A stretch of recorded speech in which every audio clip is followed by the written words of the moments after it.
Welcome to TR9 TV special news. నేను నీరజ. జగిత్యాల సభలో తెలంగాణ రాష్ట్ర ముఖ్యమంత్రి రేవంత్ రెడ్డి సంచలన వ్యాఖ్యలు చేశారు. తెలంగాణ రాష్ట్రంలో ప్రజాపాలన పోవాలి, పాపాల భైరవుడు రావాలని ఒక పెద్ద మనిషి అంటున్నారని, ఫామ్ హౌస్ లో పడుకునే పాపాల భైరవుడు మళ్ళీ ఎందుకు రావాలని సీఎం రేవంత్ రెడ్డి ప్రశ్నించారు. 40 ఏళ్ల పాటు కాంగ్రెస్ పార్టీ జీవన్ రెడ్డి కుటుంబానికి పదవులు కట్టబెట్టిందని, అయితే ఏడాది పాటు పదవి లేకపోతే జీవన్ రెడ్డి కార్యకర్తల గుండెల మీద తన్ని శత్రువు పంచన చేరారని తీవ్ర స్థాయిలో విరుచుకుపడ్డారు. వచ్చే ఎన్నికల్లో కేసీఆర్ ప్రతిపక్ష హోదా ఊడగొడతానని, ఊడగొట్టకపోతే తన పేరు మార్చుకుంటానని రేవంత్ రెడ్డి సవాల్ విసిరారు.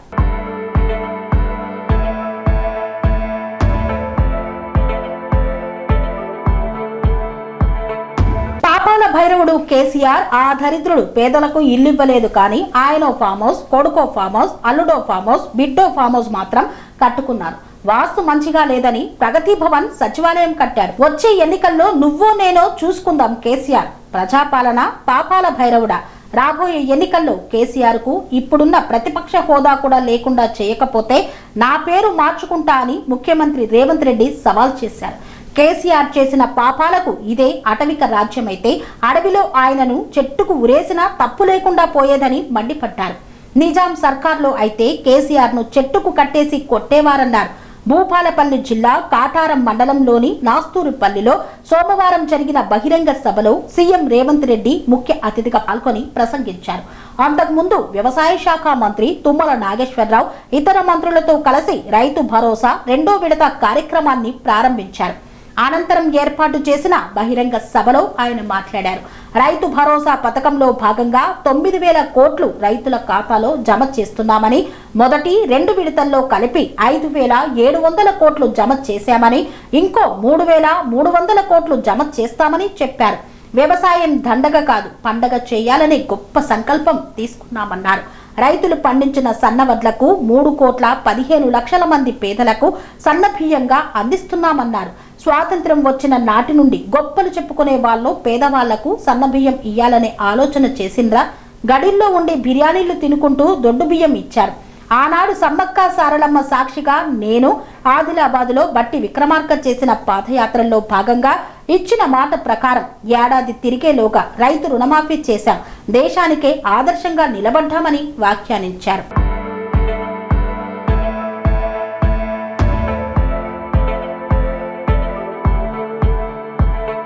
పేదల కళ్ళల్లో ఆనందం చూస్తున్నందుకు ప్రజాపాలన పోవాలనా?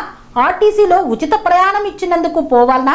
తెలంగాణ ఉద్యమంలో సమిధలైన శ్రీకాంతాచారి, కిస్తయ్య ఆలోచనలతో ఏడాదిలోనే 70,000 ఉద్యోగాలు ఇచ్చినందుకు పోవాలనా? సన్నబియ్యం ఇస్తున్నందుకు పోవాలనా? 200 యూనిట్ల ఉచిత కరెంటు ఇస్తున్నందుకు పోవాలనా? 21,000 కోట్ల రైతుల రుణమాఫీ చేసినందుకు పోవాలనా? ఇందిరమ్మ ఇల్లు ఇస్తున్నందుకు పోవాలనా? బ్యాంకు లింకేజీ రుణాలు ఇస్తూ 1 కోటి మంది మహిళల్ని కోటీశ్వరులను చేయాలన్నందుకు పోవాలనా?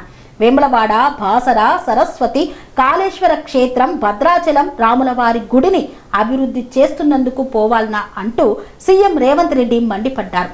డబుల్ బెడ్రూమ్ ఇస్తామని డబ్బా ఇల్లు ఇచ్చాడని కేసీఆర్ పై ధ్వజమెత్తారు. ఆనాడు బతుకమ్మ పేరిట ఇచ్చిన చీరలను పొలాలకు కట్టుకున్నారని, నేడు సీతక్క నేతృత్వంలో ఇచ్చిన చీరలతో ఆడపడుచులు పాలపిట్టల్లా కనిపిస్తున్నారని వ్యాఖ్యానించారు. ప్రజల ఆశీర్వాదం ఉంటే ఎంత మందినైనా తొక్కుకుంటూ పోతామని వ్యాఖ్యానించారు. రాబోయే లోక్సభ ఎన్నికల్లో 15 ఎంపీ సీట్లు గెలిచి రాహుల్ ను ప్రధానమంత్రిని చేసుకుందామని కార్యకర్తలకు పిలుపునిచ్చారు. ఎన్నికలు ఎప్పుడు వచ్చినా ప్రతిపక్షాలను 100 కిలోమీటర్ల గొయ్యి తీసి పాతి పెడతామన్నారు.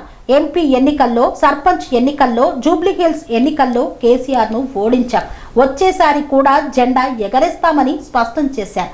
2024 నుండి 2034 వరకు ప్రజాపాలన ఉంటుందని, నాడు వైఎస్ఆర్ డిఎస్ల మాదిరిగా ప్రస్తుతం తాను మహేష్ కుమార్ గౌడ్ నేతృత్వంలో పార్టీని మళ్లీ అధికారంలోకి తీసుకువస్తామని ధీమా వ్యక్తం చేశారు. ఔరేక్ బార్ కాంగ్రెస్ సర్కార్ అంటూ బహిరంగ సభకు హాజరైన కార్యకర్తలతో నినాదాలు చేయించారు.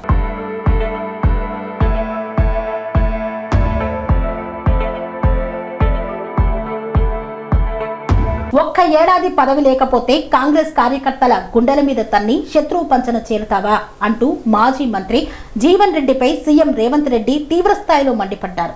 ఆయనకు పెద్ద మనిషి అని పిలిపించుకునే అర్హత ఉందా అని ప్రశ్నించారు. కాంగ్రెస్ పార్టీ ఏం తక్కువ చేసింది? 14 సార్లు బీఫామ్ ఇచ్చింది, 11 సార్లు ఎమ్మెల్యే, ఒక్కసారి ఎంపీ, ఎమ్మెల్సీ టికెట్ ఇచ్చి గెలిపించుకుంది. 40 ఏళ్లు నీ కోసం, నీ కుటుంబం కోసం కార్యకర్తలు వెన్నుగా నిలిచారు. లక్షలాది మంది కార్యకర్తలు రక్తాన్ని చెమటగా మార్చడం వల్ల మువ్వెన్నెల జెండా ఎగిరింది. నీ నెత్తి మీద దరిద్రం ఉండి ఓడిపోతే ప్రజాపాలన పోవాలనా? వెనక్కి వెళ్లి పుట్టు పూర్వోత్తరాలు తవ్వితే నీ నిజ స్వరూపం తెలుస్తుంది. ఇందుకు మంత్రి తుమ్మల సజీవ సాక్ష్యం. అనురాగానికి అమ్మ ఆదర్శం, ఆరోగ్యానికి Shri Sai homeo stores and clinic. అనుభవం, అర్హత, అంకిత భావం కల డాక్టర్లచే చికిత్స. అన్ని రకాల ఆరోగ్య సమస్యలకు నమ్మకమైన ఎంపిక Shri Sai homeo stores and clinic. Diabetes, కీళ్ల నొప్పులు, సయాటికా, వెన్నుముక సమస్యలు, థైరాయిడ్, నిద్రలేమి, మానసిక సమస్యలు, ఋతు సమస్యలు, అన్ని రకాల దీర్ఘకాలిక వ్యాధులకు ప్రత్యేక హోమియో వైద్యం. అందరికీ అందుబాటులో అంతర్జాతీయ హోమియో వైద్యం Shri Sai homeo stores and clinic. మీ ఆరోగ్య సమస్య ఏదైనా ఇప్పుడు పరిష్కారం సాధ్యం. సైడ్ ఎఫెక్ట్ లేని వైద్యంతో సంపూర్ణ ఆరోగ్యం కొరకు సంప్రదించండి Shri Sai homeo clinic and stores, Bhavani Nagar, Ambedkar Nagar road, old Alwal, Secunderabad. సంప్రదించాల్సిన ఫోన్ నంబర్స్ 9000751751 మరియు 9000422525.